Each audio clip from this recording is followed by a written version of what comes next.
अस्सलाम वालेकुम, welcome to my YouTube channel. आज हम NTS गेट जनरल टेस्ट की जो इंपॉर्टेंट एनालॉजीज़ हैं जो कि पेपर्स में बार बार रिपीट होती रहती हैं उनके बारे में डिस्कस करेंगे। देखें, सबसे पहले ही हमारे पास एनालॉजी है ग्लव हैंड। बेसिकली एनालॉजी कहते हैं मुताबिकत को। ठीक है, तो यहाँ पे हमारे पास जो ग्लव्स होते हैं ये यूज़ किए जाते हैं हैंड्स की प्रोटेक्शन के लिए। इसी तरीके से जो हमारे पास सॉक्स होती हैं ये यूज़ की जाती हैं फीट पाँव की प्रोटेक्शन के लिए। ठीक है, तो यहाँ पे हमारे पास क्वेश्चन नंबर 1 में जो ऑप्शन ई है ये हमारा राइट आंसर है। आगे बहुत ही इंटरेस्टिंग जो आपके पास एनालॉजीज़ हैं वो आने वाली हैं, तो आप लोग वीडियो को स्किप ना कीजिएगा, इसको तसल्ली से देखें आराम सुकून से, ये आपके लिए बहुत ही इंपॉर्टेंट साबित हो सकती हैं। सेकंड हमारे पास है जी स्टूडेंट और मार्क। जैसे अगर कोई स्टूडेंट अच्छा काम करके दिखाता है तो उसको उसके बदले में उसको रिवार्ड जो दिया जाता है वो होता है उसके मार्क्स। इस तरीके से जो वेटर होता है अगर वो अच्छा काम करता है तो उसको हम उसके बदले में टिप देते हैं। ठीक है, नेक्स्ट हमारे पास थर्ड है जी स्केल्स और फिश। यहाँ पे देखें, यहाँ पे मैं आपको मज़ीद कुछ आपके नॉलेज में इजाफा करूँगा। यहाँ पे देखें, स्केल्स कहते हैं बेसिकली फ़िश की जो छाल होती है ऊपर वाली उसको हम कहते हैं स्केल्स। और यहाँ पे स्किन देखें, मैन की जो ऊपर वाली खाल होती है या जिल्द जिसको हम कहते हैं उसको हम कहते हैं स्किन। ठीक है, यहाँ पे ये हमारे पास फर और बेयर का कम्बिनेशन दिया गया है। ये बेसिकली यहाँ पे बेयर जो है इसकी जो खाल होती है उसको कहते हैं फर, लेकिन यहाँ पे सीक्वेंस का इशू आ रहा है। अगर फर पहले होता बेयर बाद में होता तो ये वाला भी ऑप्शन हमारे पास राइट आंसर हो सकता था। इसी तरीके से जो ऑप्शन डी है इसमें आपके पास फीदर और बर्ड, अगर इसकी सीक्वेंस चेंज होती यानी फीदर पहले होता उसके बाद बर्ड होता तो ये भी हमारा राइट आंसर हो सकता था। तो इस तरीके से आपने सीक्वेंस का भी ख्याल रखते हुए इसको आंसर करना है जी। नेक्स्ट हमारे पास क्वेश्चन नंबर 4 में नोब डोर। अच्छा देखें, जो नोब होती है ना ये दरवाजे के ऊपर लगी होती है। ठीक है, इसी तरीके से जो नोज़ होता है ये फेस के ऊपर लगा हुआ होता है। ठीक है, यहाँ पे देखें ना नेकलेस और नेक, तो ठीक है, मान लेते हैं कि जो नेकलेस होता है वो नेक पे होता है, लेकिन वो नेक पे पहना जाता है, डाला जाता है, लेकिन होता तो नहीं है ना। इसी तरीके से जो बेल्ट और ट्राउज़र, ये बेल्ट जो होता है ये ट्राउज़र पे डाला जाता है, होता नहीं है। तो इस तरीके से देखा जाए तो ये हमारे राइट आंसर नहीं है। सी ऑप्शन जो है वो हमारा राइट आंसर है। नेक्स्ट है हमारे पास क्वेश्चन नंबर 4 में डिप्लेट और इनरवेट। डिप्लेट कहते हैं ख़त्म हो जाना, इनरवेट कहते हैं एनर्जी का ख़त्म हो जाना। ठीक है, अब ये दोनों बेसिकली यहाँ पे जो है सेम मीनिंग्स हैं, लेकिन यहाँ पे डिग्री का फ़र्क आ रहा है। ठीक है, ये दोनों ही सेम मीनिंग्स में है लेकिन डिग्री का फ़र्क आ रहा है। यहाँ पे देखिए हमारे पास एक एग्जॉस्ट है और एनफीबल है। एग्जॉस्ट का मतलब होता है बेहद थका हुआ, मानद पड़ जाना। ठीक है, मुरझा जाना जैसे होता है। और एनफीबल होता है इसका मतलब होता है लाहिर कर देना, किसी चीज़ जो बहुत ज़्यादा कमज़ोर कर देना। ठीक है, तो ये दोनों भी यहाँ पे बेसिकली सिनोनिम्स हैं, लेकिन इनमें जो है डिग्री का डिफरेंस है। ठीक है, यहाँ पे मैंने इसके बारे में थोड़ी सी डिटेल भी लिख दी है, आप यहाँ से डिटेल को भी पढ़ सकते हैं जी। नेक्स्ट है हमारे पास लाइट और कैंडल। देखिए, जैसे हमारे पास जो कैंडल है ये सोर्स ऑफ लाइट है। ठीक है, इसी तरीके से जो बैटरी है ये सोर्स ऑफ पावर है। ठीक है, तो क्वेश्चन नंबर 6 के लिए हमारे पास जो राइट आंसर है वो है सी ऑप्शन। नेक्स्ट हमारे पास है क्वेश्चन नंबर 7, एम्बैरेस और ह्यूमिलेट। एम्बैरेस का मतलब होता है परेशान करना। ठीक है, और ह्यूमिलेट का मतलब होता है ज़्यादा परेशान करना, ज़्यादा एम्बैरेस करना। ठीक है, मीन्स के एम्बैरेस जो होता है ये होता है परेशान करना, किसी को तंग करना, लेकिन ह्यूमिलेट होता है किसी को बहुत ज़्यादा एम्बैरेस करना, बहुत ज़्यादा परेशान करना। ये भी दोनों सिनोनिम्स आप कह सकते हो, लेकिन इसमें भी डिग्री का फ़र्क है। एम्बैरेस थोड़ा कम परेशान करना और ह्यूमिलेट ज़्यादा परेशान करना। इस तरीके से हमारे पास जो एनवाय है या फिर हमारे पास एग्जैस्परेट है, ये हमारे पास होता है, इसका जो मीनिंग्स होते हैं, एनवाय का मतलब होता है बेसिकली नाराज़ करना, और एग्जैस्परेट का मतलब होता है बहुत ज़्यादा एनवाय करना। ठीक है, बहुत ज़्यादा सख्त गुस्सा दिलाना। ठीक है, एनवाय का मतलब होता है गुस्सा दिलाना, नाराज़ करना, और एग्जैस्परेट का मतलब होता है बहुत ज़्यादा गुस्सा दिलाना। ठीक है, तो ये हमारे पास इस तरीके से ये राइट आंसर हुआ। ठीक है, आप यहाँ पे कहोगे कि इंक्वायर जो होता है इसका मतलब भी तो होता है पूछना, दरियाफ्त करना। आस्क का मतलब भी पूछना होता है किसी से, लेकिन यहाँ पे इन दोनों में डिग्री का भी डिफरेंस नहीं है। इसका मतलब भी पूछना, दरियाफ्त करना, इसका मतलब भी पूछना और दरियाफ्त करना, लेकिन एनवाय और एग्जैस्परेट में डिग्री का डिफरेंस है। ठीक है, तो इस तरीके से हमारा जो ऑप्शन ई है ये राइट आंसर नहीं है, बल्कि ऑप्शन बी जो है ये हमारा राइट आंसर है। देखें क्वेश्चन नंबर 8, क्वेश्चन नंबर 8 में कहा गया जी ऑपरेशन थिएटर और सर्जरी। देखिए जैसे हमारे पास ऑपरेशन थिएटर एक ऐसा रूम होता है या ऐसी जगह होती है जहाँ पे सर्जरी की जाती है, ठीक है। इस तरीके से जो कोर्ट होता है वहाँ पे लिटिगेशन की जाती है। लिटिगेशन बेसिकली होती है मुकदमाबाजी या मुकदमे की जो समाअत हो रही होती है जहाँ पे, ठीक है। तो इसको हम कहते होते हैं कोर्ट और लिटिगेशन। ये हमारे पास जो है इसका राइट आंसर पेयर है। यहाँ पे बाकी जो है ये हमारे पास राइट आंसर नहीं है। क्वेश्चन नंबर 9 में कहा गया जी ओवरलुक। ओवरलुक का बेसिकली मतलब होता है नज़रअंदाज करना, ठीक है। ओवरलुक का मतलब होता है नज़रअंदाज करना और एब्रेशन का मतलब होता है ख़राबी, यानी नॉर्मल से हट के किसी चीज़ का होना, यानी जो चीज़ नॉर्मल ना हो उसको कहते हैं एब्रिएशन। तो जब कोई चीज़ ख़राब होती है, ठीक है, तो उसको हम क्या करते हैं, उसको फिर नज़रअंदाज कर रहे होते हैं, ठीक है। मतलब कोई चीज़ अगर नॉर्मल से हट के हो रही है तो उसको हम क्या करेंगे, नज़रअंदाज। यहाँ पे इसका ये मतलब बन रहा है, इसको समझने के लिए ये बता रहा हूँ। इसी तरीके से देखें ऑफेंस। ऑफेंस बेसिकली कहते हैं जुर्म को, और उसके बदले में कॉन्डन जो होता है ये माफ़ी होती है। जैसे कभी कभी आपने देखा होगा कि कोई चीज़ अगर कोई चीज़ किसी में ख़राबी आ जाती है तो उसको हम नज़रअंदाज कर देते हैं। इसी तरह आपको किसी के जुर्म को मुआफ़ कर देते हैं, ठीक है। ख़राबी को अगर नज़रअंदाज करते हैं तो जुर्म को मुआफ़ कर देते हैं। तो ये हमारे पास बेसिकली जो क्वेश्चन 9 है इसका सी ऑप्शन राइट ऑप्शन है हमारे पास, ठीक है। नेक्स्ट है हमारे पास इंटीमिडेट और वीडल। इंटीमिडेट का मतलब होता है धमका के कोई काम करवाना, किसी को धमकी दे के उससे कोई काम निकलवा लेना।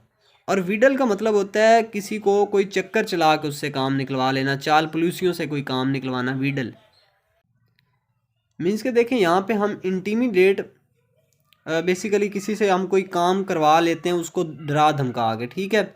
लेकिन होता वो लीगल नहीं होता है, इलीगल होता है, तो उससे हम काम निकलवा लेते हैं उसको डरा धमका के। या फिर क्या करते हैं कि इलीगल काम हम किसी से निकलवा लेते हैं, उसको चाल पुलिसियों से, उसको बातों में बहला फुसला के उससे काम निकलवा लेते हैं, ठीक है। दोनों का मकसद एक ही था लेकिन इसको हमने इलीगली तौर पे किया है, ठीक है। इस तरीके से हमारे पास इसका जो राइट ऑप्शन है वो है एक्सटोल और डिस्पैरेज।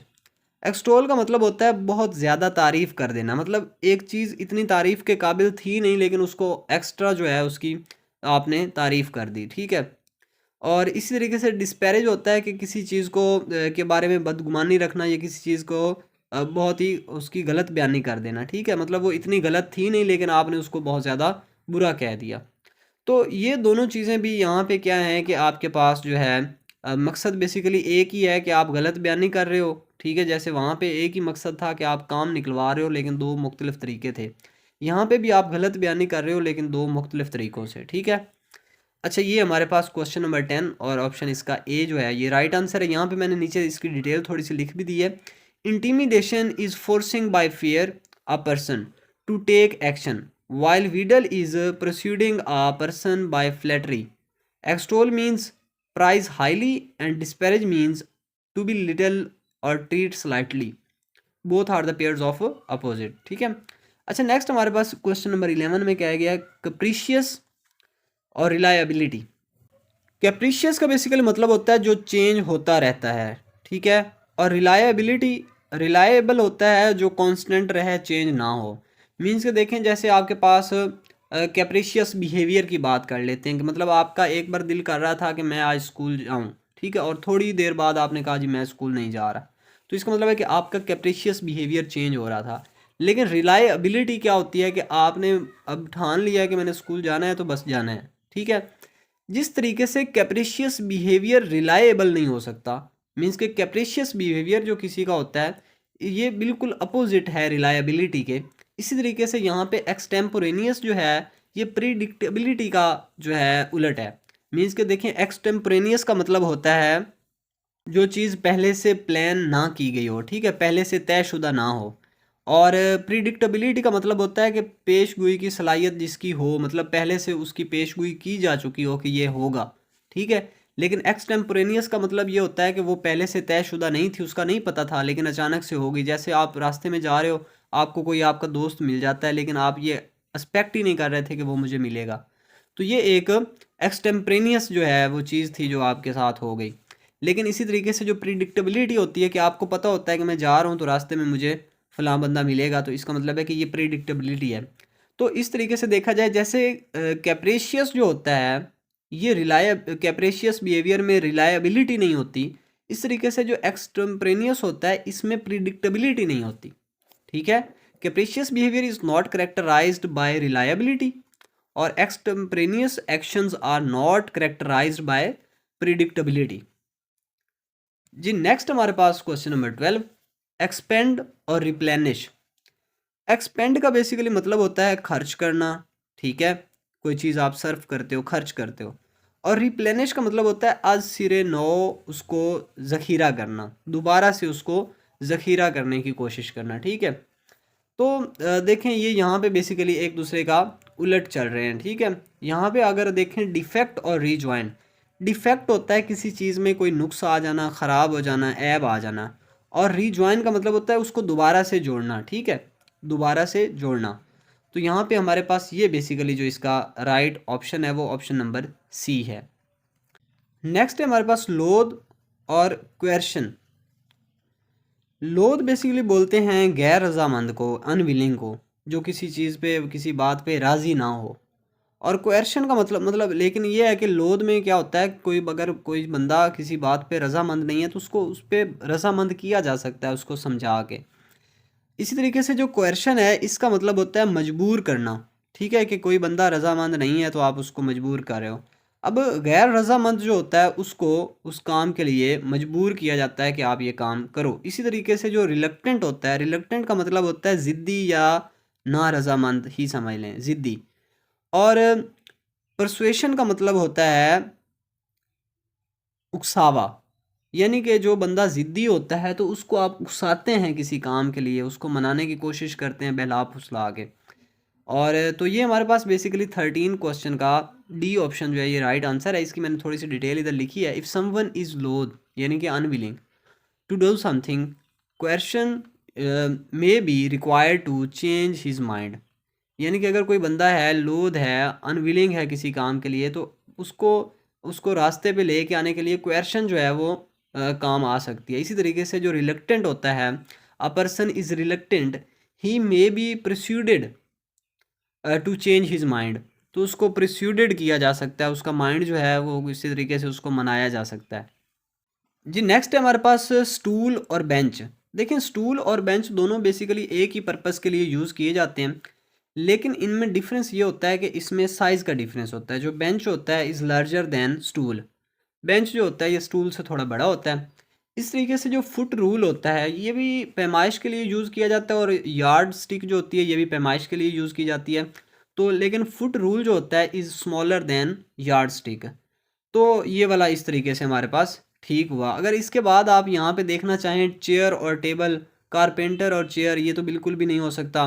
वुड और स्टील ये भी बिल्कुल नहीं हो सकते। ग्लास और कप का अगर आप कम्बिनेशन देखना भी चाहें तो ग्लास जो है ना ये बड़ा होता है और कप छोटा होता है। लेकिन यहाँ पे हमारे पास जो एनालॉजी है वो इस तरीके से है कि स्टूल छोटा होता है और बेंच बड़ा होता है। मतलब कि जो पहले नंबर पे चीज़ दी गई है वो छोटी है और जो दूसरे नंबर पे दी गई है वो बड़ी है। इस हिसाब से ये हमारे पास ग्लास और कप भी ऑप्शन हमारा राइट आंसर नहीं है। नेक्स्ट है हमारे पास क्वेश्चन नंबर 15, अपील और रिफ्यूज़ल। अपील कहते हैं बेसिकली जब आप कोई दरख्वास्त करते हो, किसी से रिक्वेस्ट करते हो, तो ये होती है अपील करना। ठीक है, उसके बदले में क्या होता है कि आपकी जो अपील है वो या तो एक्सेप्ट हो जाती है या फिर रिजेक्ट हो जाती है। अगर आपकी वो जो अपील होती है वो एक्सेप्ट हो जाती है तो आपको खुशी होती है ऑब्वियसली, लेकिन अगर आपकी एक्सेप्ट नहीं हो रही तो आप सैड हो जाते हैं। इस तरीके से अगर आप ट्राई कर रहे हैं और आप उस काम में या तो सक्सेस हो जाएंगे या फिर फेल हो जाएंगे। अगर आप फेल होते हैं तो आप सैड हो जाएंगे, ठीक है, लेकिन अगर सक्सेस होते हैं तो आप जो है खुशी महसूस करेंगे। तो इस तरीके से अपील और रिफ्यूज़ल, कि आपने अपील रिक्वेस्ट की और आपकी वो रिफ्यूज़ हो गई, आपकी वो एक्सेप्ट नहीं हुई। इस तरीके से आपने ट्राई की, आप सक्सेसफुल नहीं हुए, बल्कि आप का जो फेलियर है वो मुकद्दर बन गई। तो इस तरीके से ये हमारे पास ऑप्शन नंबर सी जो है ये इसका राइट ऑप्शन हुआ। नेक्स्ट क्वेश्चन नंबर 16 में है जी वेट और किलोग्राम। बेसिकली वेट को हम मैयर करते हैं किलोग्राम्स में, होना तो ये चाहिए था। मैथ्स को बेसिकली हम जो है ओरिजिनल बात तो ये है कि मैथ्स को हम किलोग्राम्स में मैयर करते हैं, लेकिन आप ये कह सकते हो कि वेट को भी किलोग्राम में मैयर किया जाता है। अच्छा, अगर वेट को हम किलोग्राम में मैयर करते हैं तो इसी तरीके से जो डिस्टेंस होता है इसको हम किलोमीटर में मैयर करते हैं। यहाँ पे देखें ये पाउंड और वेट दिया हुआ है, हम यहाँ पे बेसिकली वेट को पाउंड में मेजर करते हैं। ये हमारे पास राइट आंसर हो सकता था अगर इसकी जो सीक्वेंस है वो चेंज होती, पहले वेट होता और बाद में पाउंड होता। क्योंकि यहाँ पे देखें वेट को हम मेजर कर रहे हैं किलोग्राम में, डिस्टेंस को हम मेजर कर रहे हैं किलोमीटर में, इस तरीके से वेट को मेजर कर रहे हैं पाउंड में। अगर इसकी सीक्वेंस जो है ये चेंज होती तो हमारा ये वाला आंसर भी राइट आंसर हो सकता था। Next question number 17, writer pen. देखें जैसे राइटर जो होता है लिखने वाला, लिखारी, वो पेन को यूज़ करता है। इस तरीके से जो आर्टिस्ट होता है वो ब्रश यूज़ करता है, ठीक है, अपनी आर्ट बनाने के लिए वो ब्रश का यूज़ करता है। नेक्स्ट हमारे पास है फ्री और इर। बेसिकली फ्री कहते हैं जो एक्सट्रीम एंग्री को, ठीक है, बहुत ज़्यादा गुस्से को कहते हैं एक्सट्रीम एंगर, और इरे कहते हैं एंगर को। तो ये बेसिकली दोनों सेम वर्ड हैं लेकिन इसमें डिफरेंस है डिग्री का। जो फ्री होता है इसका मतलब होता है बहुत ज़्यादा गुस्सा, एक्सट्रीम लेवल का गुस्सा जो कि ख़त्म ना हो, और इरे कहते हैं एंगर को किसी टाइम ख़त्म हो सकता है। इस तरीके से कन्वल्शन और स्पैज़म। कन्वल्शन का बेसिकली मतलब होता है कपकपी, यानी कि इरेगुलर मूवमेंट ऑफ बॉडी, ठीक है। और स्पैज़म जो होता है इसका मतलब होता है किसी मर्ज़ का दौरा पड़ना जो कि थोड़ी देर बाद पड़ेगा और फिर ठीक हो जाएगा, फिर कभी पड़ेगा दौरा और फिर ठीक हो जाएगा। तो बेसिकली ये जो हमारे पास कभी होता है, हमें स्पैज़म जो होता है ये कभी बीमारी का दौरा पड़ता है कभी नहीं पड़ता। इस तरीके से कन्वल्शन जो होता है लेकिन ये एक लगातार मर्ज़ होती है, ठीक है। फ्री मीन्स वायलेंट एक्साइटमेंट या rage, and ire means anger. A difference of degree or intensity exists in these words. Convulsion is more violent muscular contraction as compared to spasm. Next हमारे पास क्वेश्चन नंबर 19, इंक और paper. देखें जैसे हम ink जो है ये use करते हैं पेपर पे लिखने के लिए, तो इसी तरीके से चौक जो होता है ये यूज़ किया जाता है ब्लैक बोर्ड के लिए, ठीक है। नेक्स्ट हमारे पास जो क्वेश्चन नंबर 20 है वो है जी रिमॉर्स और एब्सोल्यूशन। रिमोर्स कहते हैं नदामत को, ठीक है, जब आप कोई गलती करते हो तो आपको नदामत हो रही होती है, शर्मिंदगी सी फील हो रही होती है और आप ये सोच रहे होते हो कि काश मैं अब इसकी माफ़ी मांग सकूं, ठीक है। रिमोर्स का मतलब होता है नदामत और एब्सोल्यूशन का मतलब होता है माफ़ी मांगना। इसी तरीके से जो इवेयन होता है इसका मतलब होता है टाल मटोल करना, बहाना करना। जब आप बहाना कर रहे होते हो तो आप क्या करते हो, आप किसी शक में मुब्तला होते हो, मतलब आप सोच रहे होते हो कि ये मैं ना करूं, मतलब आप बिल्कुल साफ साफ इनकार भी नहीं कर रहे होते हो और साफ साफ उसको किसी को भी हाँ में भी नहीं उसको जवाब दे रहे होते हो। तो इसका मतलब है कि आप किसी अभी शक में हैं। तो सस्पिशन का मतलब होता है शक करना, ठीक है, इवेजन और सस्पिशन। तो ये दोनों हमारे पास यहाँ पे एनालॉजीज हैं। तो क्वेश्चन नंबर 20 का हमारे पास ऑप्शन ए जो है ये राइट आंसर है। नेक्स्ट हमारे पास है जी क्वेश्चन नंबर 21, वेंडलिज्म और प्रॉपर्टी। वेंडलिज्म कहते हैं बेसिकली पब्लिक प्रॉपर्टी को ख़राब करना, नुकसान पहुंचाना, यानी कि वेंडलिज्म का मतलब हुआ प्रॉपर्टी को नुकसान पहुंचाना, ठीक है। प्रॉपर्टी को नुकसान पहुंचाना वेंडलिज्म कहलाता है। पर्जरी का बेसिकली मतलब होता है जानबूझकर झूठी कसम खाना, और टेस्टिमनी का मतलब होता है गवाही देना, ठीक है। मतलब टेस्टिमनी का मतलब होता है सिर्फ और सिर्फ गवाही देना, लेकिन पर्जरी का मतलब होता है झूठी गवाही देना। इस तरीके से मतलब गलत गवाही देना, ठीक है, ख़राब गवाही देना, गलत गवाही देना। प्रॉपर्टी का मतलब होता है प्रॉपर्टी, ठीक है, समझ आ रही है। लेकिन वेंडलिज्म का मतलब होता है प्रॉपर्टी को नुकसान पहुंचाना। जैसे यहाँ पे आप गवाही को नुकसान पहुंचा रहे हो, ऐसे मैं वर्ड बोल रहा हूँ ताकि आपको अच्छे से समझ आ जाए। तो झूठी कसम खाना, पर्जरी का मतलब होता है झूठी कसम खाना, और टेस्टिमनी का मतलब होता है शहादत या गवाही या बस गवाही देना, ठीक है। इसका हमारे पास जो राइट आंसर हुआ वो हमारे पास ऑप्शन सी है। नेक्स्ट हमारे पास है जी फ्लो शीट और मैन्युफैक्चरर। जो फ्लो शीट होती है ये बेसिकली मैन्युफैक्चरर बनाता है ताकि वो बाकी जो उस मैन्युफैक्चरिंग के अंदर बाकी जो सारे लोग इन्वॉल्व हैं या जितना भी उसका पर्पस है उससे हमें गाइडेंस मिल सके, तो इसलिए वो फ्लो शीट बनाता है मैन्युफैक्चरर। इसी तरीके से जो आर्किटेक्ट होता है ये क्या काम करता है, ये ब्लूप्रिंट तैयार करता है, ठीक है। तो ये हमारे पास जो ऑप्शन बी है इसका ना, ये हमारे पास राइट आंसर है। यहाँ पे इसकी मैंने डिटेल भी लिखी है, आप यहाँ से देख के एक बार इसको देख सकते हैं। इसके बाद है जी नेक्स्ट हमारे पास गुड और एक्सीलेंट। गुड कहते हैं बेहतर, अच्छा, और एक्सीलेंट उससे भी ज़्यादा अच्छा होता है। तो इनमें भी दोनों में बेसिकली डिफरेंस क्या है? डिफरेंस है यहाँ पे डिग्री का। इस तरीके से जो हिल है और माउंटेन है, ये इसमें भी क्या होता है, हिल भी पहाड़ी को कहते हैं, माउंटेन भी पहाड़ी को कहते हैं, लेकिन ये हिल जो होती है ये छोटी पहाड़ी और माउंटेन बड़ा पहाड़ होता है। तो इस तरीके से ये हमारे पास राइट आंसर हुआ। क्वेश्चन नंबर 24 हमारा सेकंड लास्ट जो है, ये है नाइट्रोजन और गैसियस। नाइट्रोजन जो है ये हमारे पास बेसिकली गैसियस ही फॉर्म में पाई जाती है, लेकिन मरकरी जो होती है ये हमारे पास फ्लूइड हालत में होता है। ठीक है, तो ये हमारे पास राइट आंसर हुआ। लास्ट पर हमारे पास है जी पेन और मिसरे। पेन का मतलब होता है दर्द और मिसरे का मतलब होता है तकलीफ़। मतलब जब आपको पेन हो रहा होता है तो तब आप तकलीफ़ फील कर रहे होते हैं। इस तरीके से जब इग्नोरेंस किसी बंदे पे जब जहालत छाई हुई होती है, यानी कि वो किसी बात से नावाकिफ़ होता है, जाहिल होता है, तो वो कंफ्यूज हो जाता है जब उसको किसी बात का इल्म नहीं होता। तो इग्नोरेंस और कन्फ्यूजन, और वहाँ पे हमारे पास पेन और मिसरे। उम्मीद करता हूँ आप लोगों को इसकी समझ आई होगी। वीडियो को लाइक कर लें, चैनल को सब्सक्राइब कर लें, ताकि आप लोग बाकी भी जो वीडियोस हैं वो इस तरह की आप लोगों तक पहुंचती रहें और आप इनसे फ़ायदा उठा सकें। ये वो वाले एनालॉजीज़ थी जो बार बार पेपर्स में रिपीट भी होती रहती हैं और बड़ी इंपॉर्टेंट हैं। और जो एनटीएस के वैसे भी पेपर होते हैं ये ज़्यादातर रिपीट होते रहते हैं, तो इसलिए आपने इनको अच्छे से देखना है। बाकी और भी वीडियोस देखें तो आपको उससे फ़ायदा होगा और आपका पेपर जो है वो अच्छा होगा इंशाल्लाह। Thank you for watching. अल्लाह हाफिज़।